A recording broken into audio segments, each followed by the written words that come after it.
Fun fact for you guys, wind is actually very scary for horses because it limits their ability to hear, and hearing is something they really rely on, especially being wild, in order to remain safe.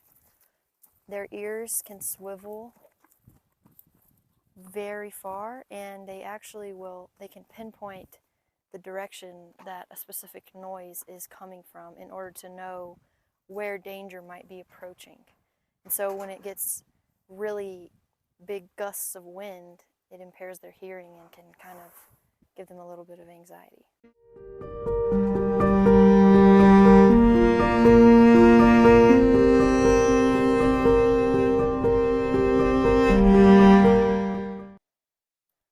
Okay, welcome back to another full session with Sundancer. In this session, we're going to be working on expanding touch and follow me. So we'll start with follow me. Here I'm making sure that my hips are away from him. As you can see, my body is drawing him in. He did great. So I'll click and give him some hay. We'll switch it up with some touch.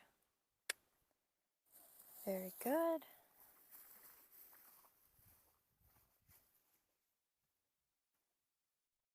And we might do some more follow me.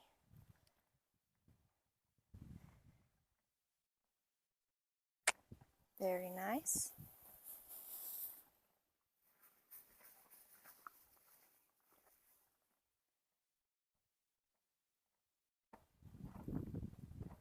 And we'll just do another rep of some follow me to the other way. Very nice.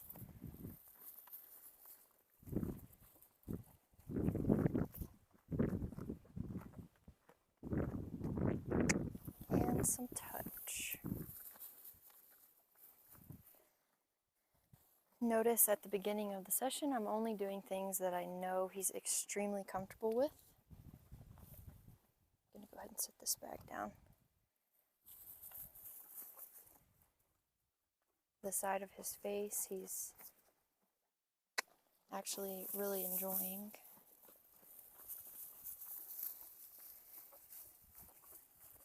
He's pretty good being touched all over his head now at this point.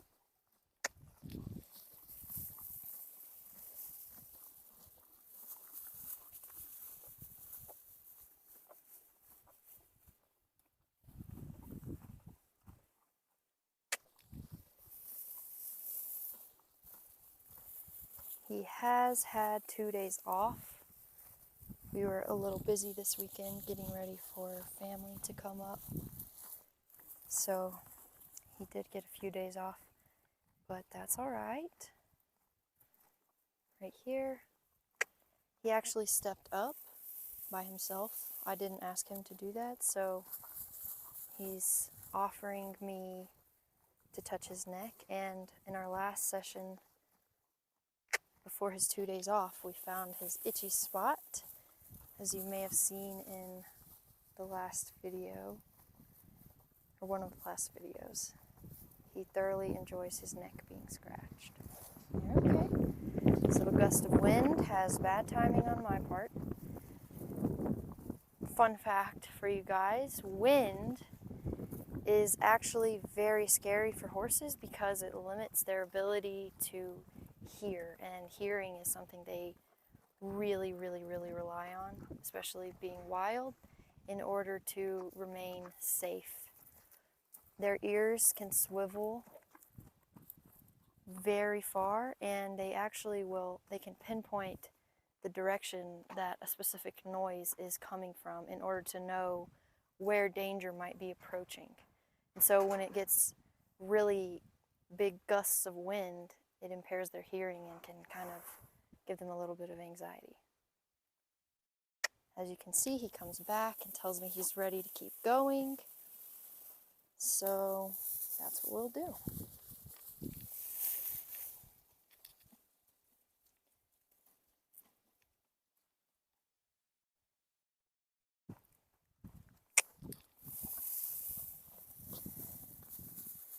This is also a good place for me to note that different clothing might cause a little bit of anxiety for your horse as well. For example, this shirt is pretty flappy in the wind especially.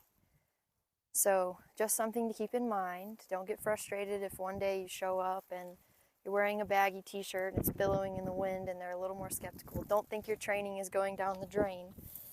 Just keep in mind that these external factors, such as your clothing, could really impact how safe the horse feels around you on a given day.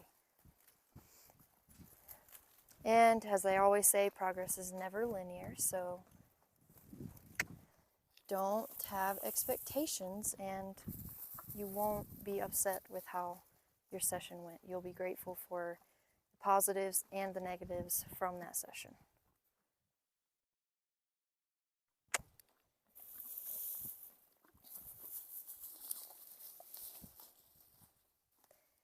I'm going to see if he'll follow me a little bit more just so I can reposition him for you guys to see how I'm working on touch. Very good.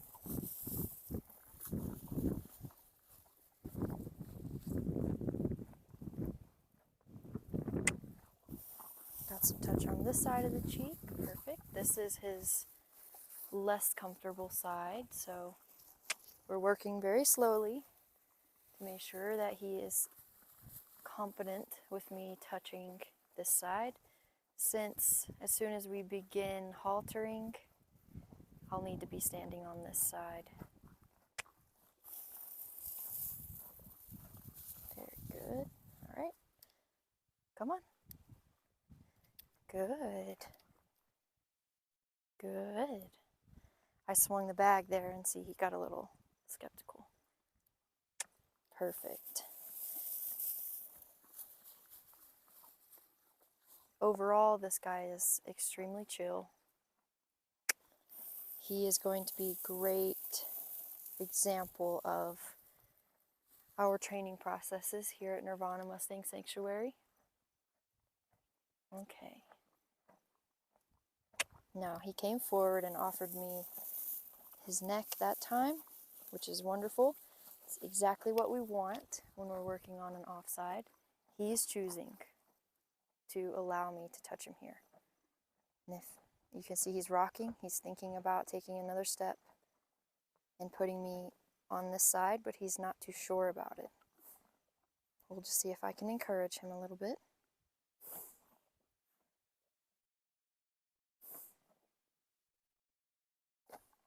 You can do it.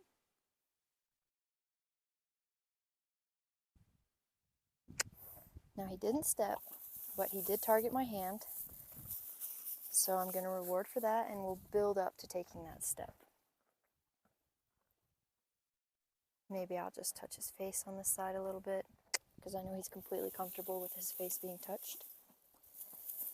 And this is what I mean back in the positive reinforcement basics video, where you need to have different behaviors. If I was just sitting here trying to get him to come forward, see, he just gave it to me then.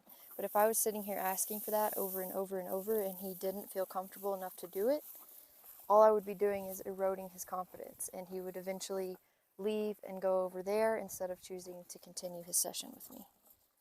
And here he steps up further.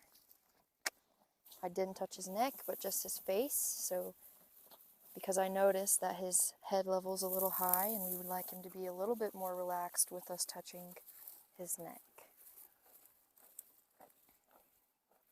As you can see here, he's starting to blink and his head level is lowering. And here he is offering me his neck. So that time I did pet all the way down his neck.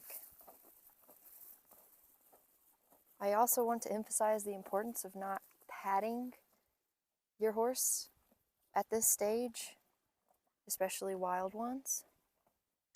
The patting tends to scare them, and I'm also not scratching him anywhere unless I can immediately tell that it's an itchy spot, like his neck, and I'll show you that in just a moment. Let's see.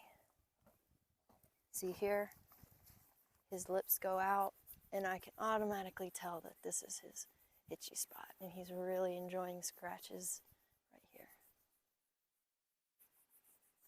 See, he puts me right back on this side of his face though. And of course he still gets rewarded for that, because we are building his sense of safety and comfort with us, and building our sense of care for one another.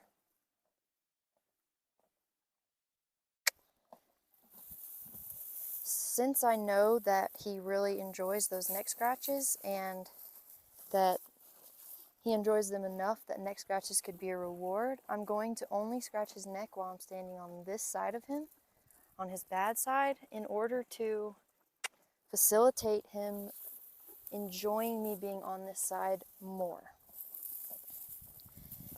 And that's my plan of how I'll kind of work out the imbalance of him being more comfortable with me on that other side right now.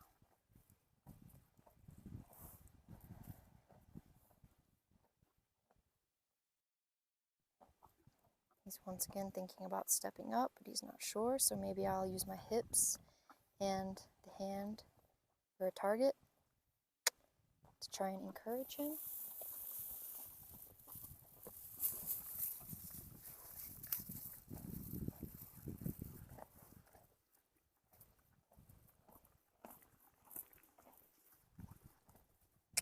He touched onto the shoulder that time. Very good. He's staying nice and relaxed. If he wants to back up, that's fine. I will take that as a sign that maybe I need to build up his confidence a little bit more. Go back to touching the face.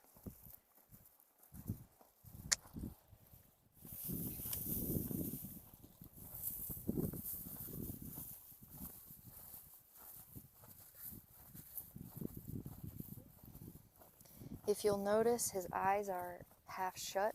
He's blinking at a consistent rate. His ears are nice and relaxed. They're moving around. When I reach up to touch his neck, I see his eyes widen slightly, and his head level goes up. And these tell me that he's feeling a slight amount of stress about me touching his neck on this side.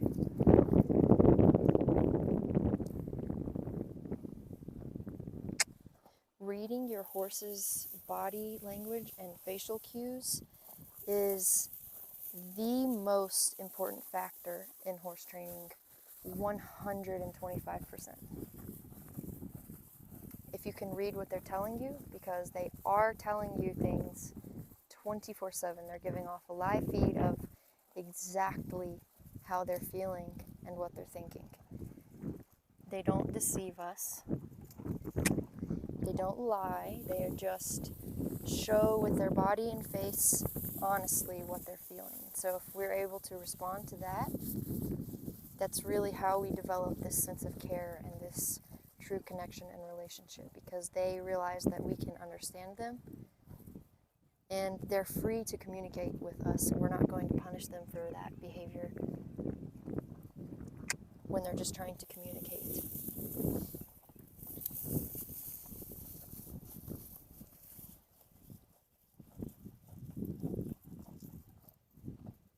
Here he's thinking about coming forward. I'll use my hips,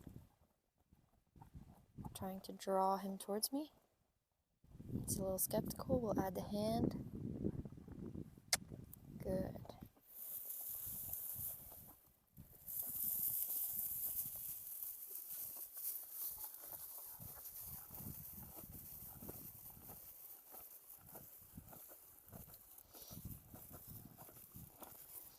We can think of our hips as being equivalent to the horse's shoulders. And the horse's shoulders are extremely important when horses are communicating to one another. So if we as humans study that behavior and study those body language cues that the horses use with their shoulders, we can replicate those with our hips, which is so cool. And this guy is really receptive to the hips. So here I'm just tilting my hips this way a little bit, trying to draw him towards me. And there you see he comes forward. The hips are powerful, guys, and the hips translate when we get eventually into riding. So learning how to use our hips and fit into the horse's body language as if our hips are equivalent to their shoulders is so very important. And right here, I'm going to insert a clip showing you guys this drawing and driving behavior with horses as they play. So here we say Palomino, Owen, and B, PRE, Don Conquistador, and play. And here you can see a clear invitation. The Palomino is taking the shoulder away, making his body concave towards Don Conquistador. And with that asking him to come closer, to follow, and to play. So that was horse-to-horse interaction, and now we can view the same human-to-horse interaction and horse-to-human interaction. And as I explain in the book, the horse reacts to the human's hips the same way he would react to a horse's shoulders. Here we clearly see the opposite of invitation. Owen the Palomino makes his body convex towards Donnie to send him away.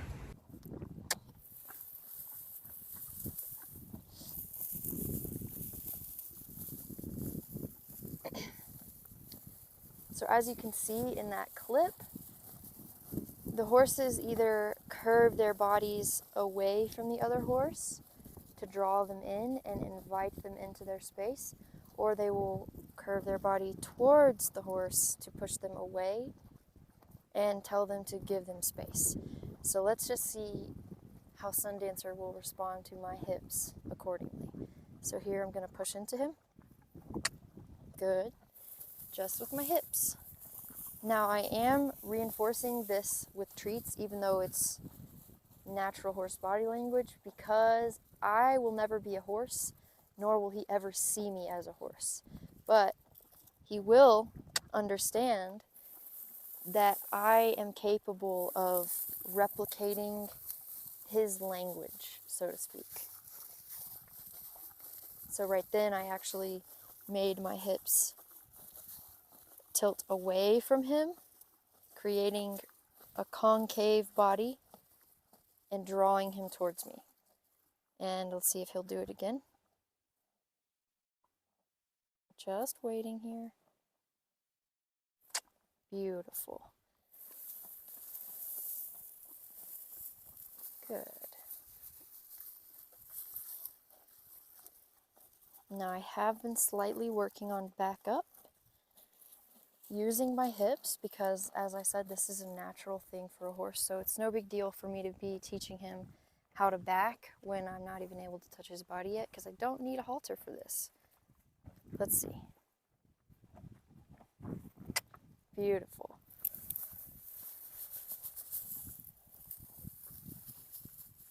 When you can communicate with the horse in a way that they understand, training goes exponentially more smooth.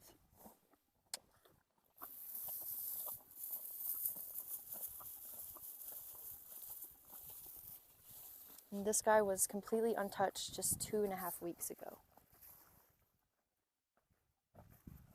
He's inviting me into his neck again, so I will actually give him some of these good scratches.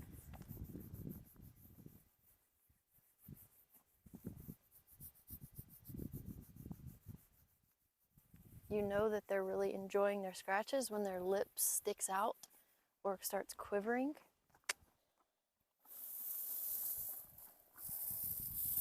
And if your horse has an itchy spot where they start showing those behaviors, that itchy spot is likely good enough to use as a reward in your training session in the future. So that's just good to keep in mind. He thinks I'm trying to get him to target the hands, so we'll take it.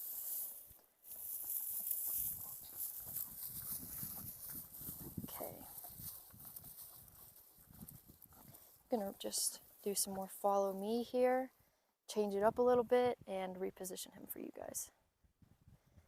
Here I'm also making sure that I keep my hips convex to him, telling him that I want him to come towards me. Towards me. I'm drawing him right now. Good.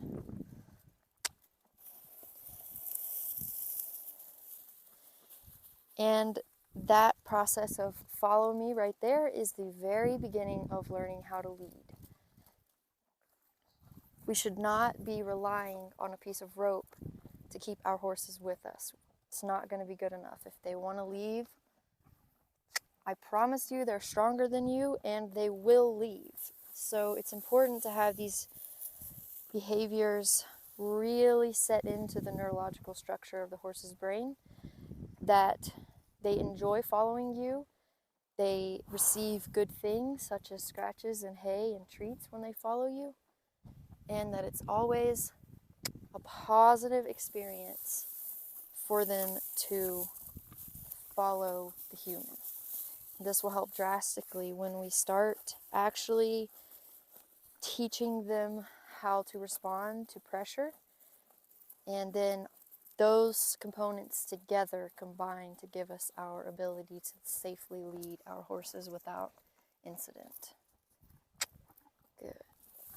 That time I was able to touch all the way back to the back of his shoulder, and my fingers grazed the start of his barrel, which is awesome. He's getting much more comfortable with me being on this side now.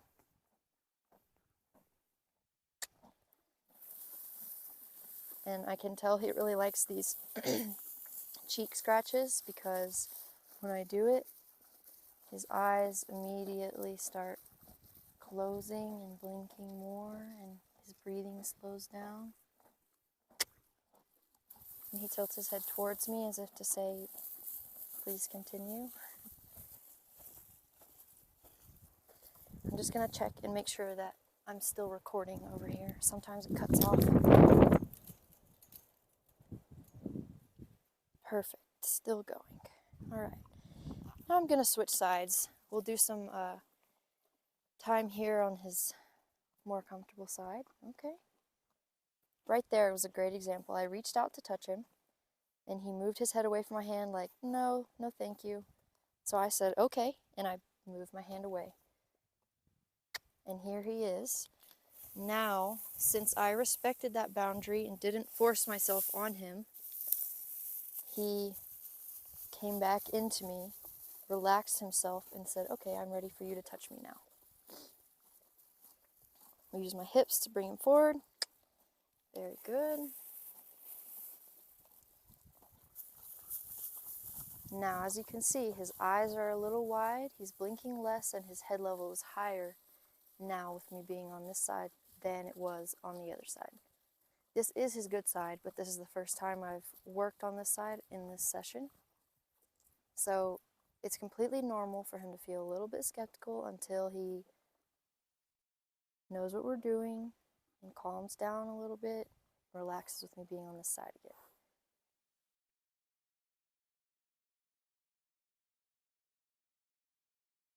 So I'll just stand here for a moment and deepen my breathing.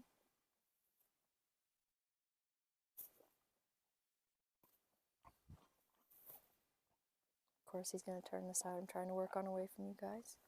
It's okay.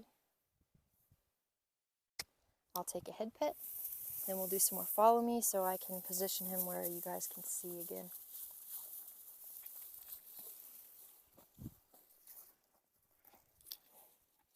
This guy is going to be so much fun. He's so responsive on the ground already that I just know he's going to be a lot of fun to ride. And he's going to be, there, he got a little stuck. I had to get close to him to go around the trough. So, good. Interestingly enough, he's already starting to put me on the other side, which is his less good side. Okay, there we go. Use my hips. Good. Very good. You see his head goes back up. Eyes are slightly wide once again. And there he starts blinking, lowering his head, and we'll probably have an exhale here in a moment. Okay, he's asking me to pat his neck now. Very good.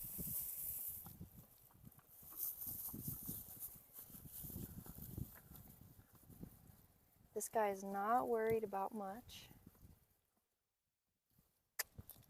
On this side, his good side, I'm already able to touch around his withers and into the lower part of his barrel. And as we go here, you'll see him start blinking more, his ears relaxing and moving, and his head level just lowering.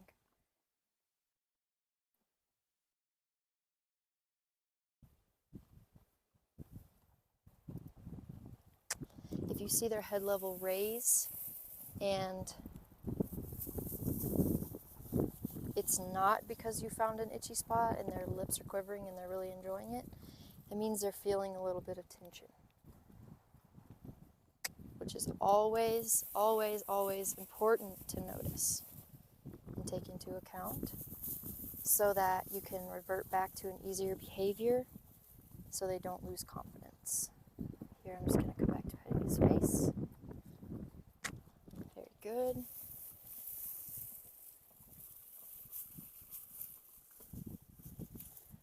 All of your training sessions should be so relaxed and fun. There should never be a session where everybody ends upset and the human's upset and the horse is upset. Those don't contribute positively to the horse's training, to the horse's association with humans, or to the human's confidence with their horse for that matter. That's why I love starting, oh, he wants a neck scratch, with positive reinforcement, because it keeps the sessions manageable for the horse. He can totally stand next to me, allow me to touch him very gradually, making sure he's not stressed, and eat hay. It's extremely enjoyable for a horse, and this is why it's so important as the foundation to all of our training processes. Very good. There, he stepped forward and brought me a little bit further down his back, which is amazing. Maybe he's wanting to let me get some itchy spots there too. A little windy again, so we're seeing a little skepticism. No problem. Okay, back on me now.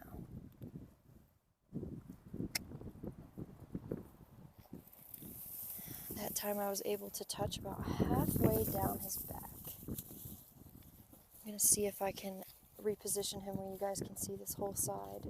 So I'm going to pull him towards me, and then I'm going to try and, whoop, that's okay. We're trying to turn. Good. Good, come on. Good. Oh. And his feet keep moving, that's okay. He still followed me, so I'm going to stop and reward here because I don't want to get him frustrated and thinking, what is the answer she's looking for here? Because I've been moving and she's not rewarding me. So I'm going to stop and reward him, and then we'll continue following. And again, that was very prompt. He was following closely behind me that time, so definitely want to reward for that behavior because that's something that we desire. His attention was on me. He followed promptly. These are all good things that will translate into leading.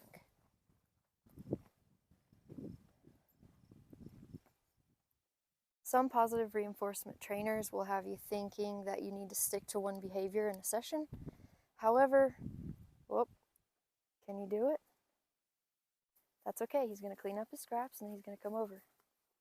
Perfect. And now he's positioned where I can show you guys. And even though there's free hay on the ground, he did choose to come over. Very good.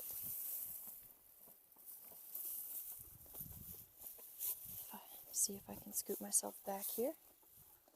All right. Now, just like we did with the touch, we started with you touch me and then I touch you. Here, we're starting with you position yourself next to me, and then we'll transition into I position myself towards you so that I can walk around him without him moving and adjusting himself. But just like everything, we have to start small. We need to start with the thing that the horse is most comfortable with, and work our way up from there. That's the furthest back I've touched on him so far on this good side, so very exciting stuff. And as you can see, his face here is very calm. We have half closed eyes once again. A little skeptical about me adjusting my glasses even, as I see by his neck raising just a little.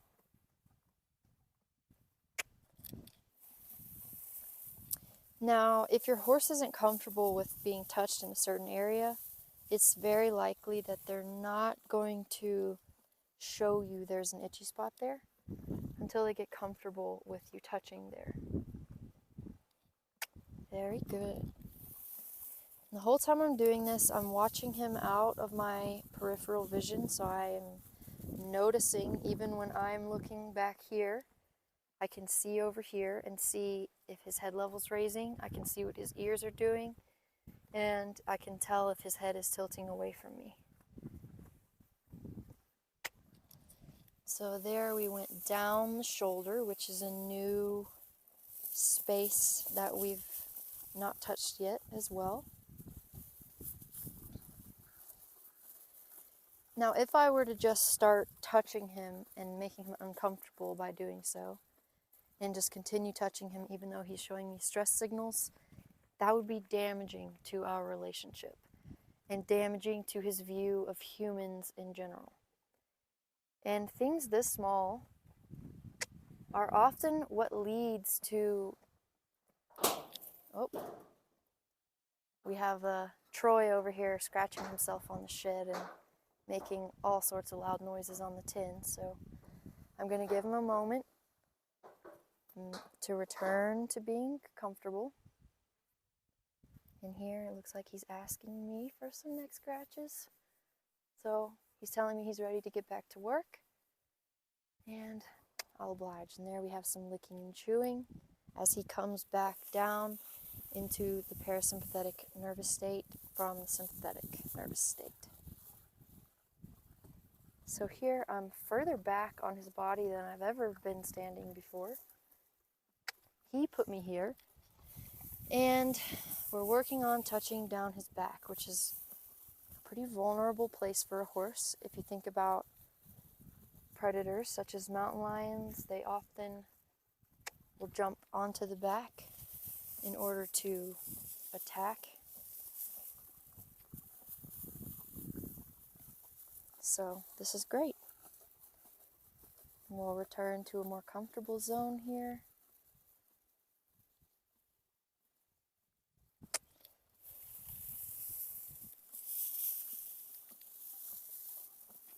Horses have many nerves running through this area of their neck, and so gentle scratches down like this can often be really soothing and will actually release endorphins in the horse's brain, furthering their positive association with us and with our sessions.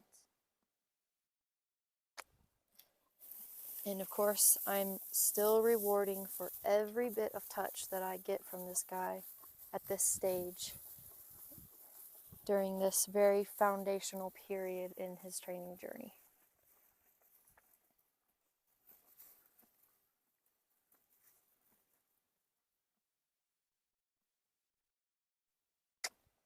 Okay, there I decided to give his withers 3 scratches before rewarding. I noticed on the third time he gained a little bit of tension in his face, so I stopped there and rewarded instead of going for 4 or 5. So we'll try this again. 2, 3, 4. 4, he got slightly concerned, and I mean very slight. If you want to go back and rewind, you'll see his blink rate slows down and his head level raises just ever so slightly, and those are the minute little cues that told me to stop and reward right there for that session, because he was brave. He was a little concerned, but he allowed me to continue touching him, and so that's when he gets rewarded for being brave.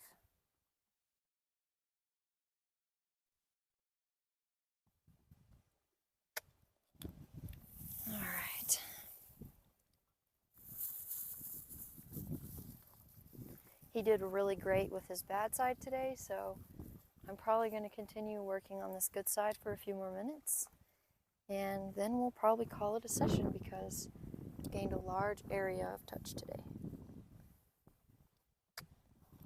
There, we work down the shoulder again. Oh, okay, so this bag blowing in the wind, did you see him look at it, and did you see it catch his attention, and did you see the slight stress indicators he gave off? If you did, leave a comment and tell me what you saw. Okay, we've got wind again, and my other two horses are running over there, so we'll see how he acts. Now I've got all three horses running up. The other Mustang he came here with is at attention, staring out of the gate.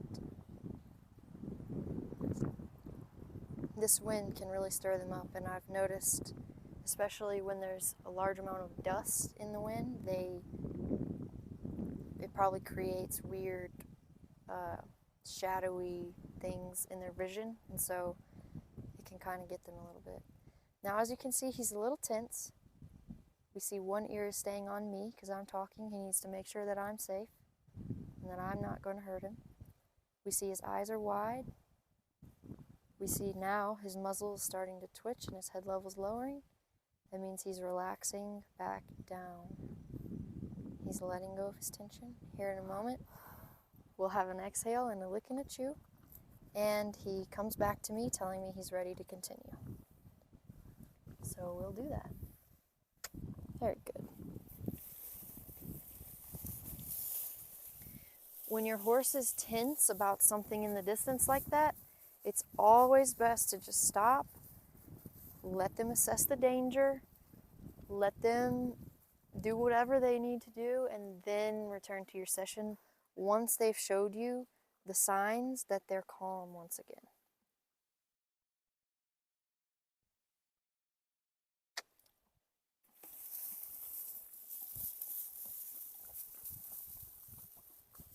I'm just going to make sure this is still recording. It's been cutting off on me. Perfect. Still going. Now, here's a good example for you guys. As I'm approaching him, you might be a little skeptical. See him lean away?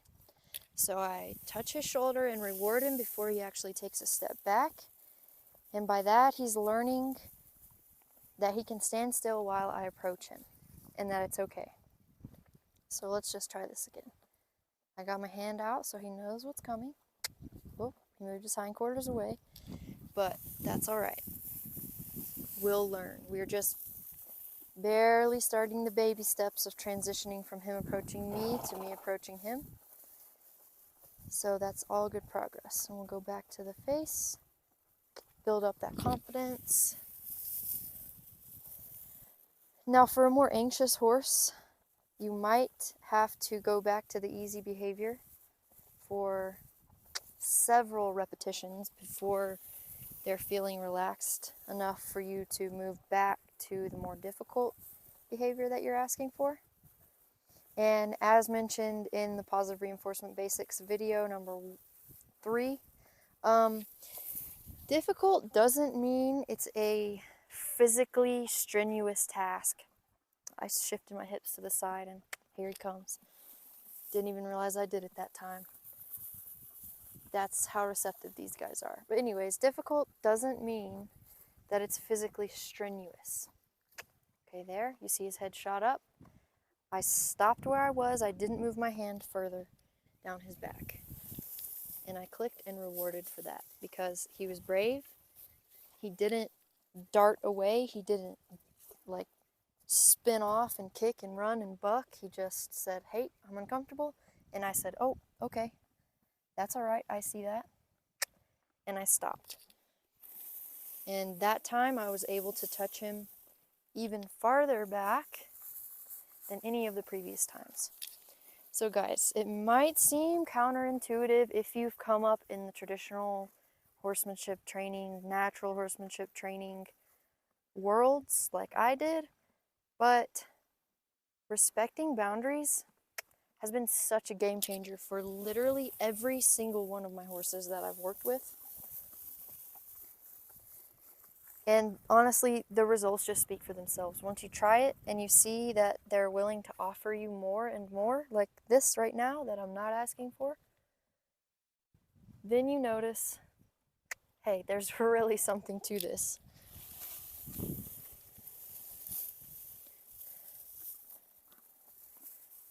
So I encourage you this week, just go out with your horse. Maybe they're already domesticated and you can already ride them. Just go out in the pasture and work on walking up to them and just see what facial cues and body language that they present to you.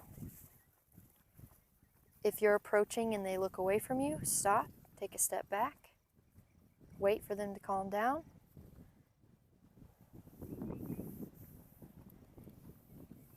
And try again. See what happens when you show them that you respect their boundaries.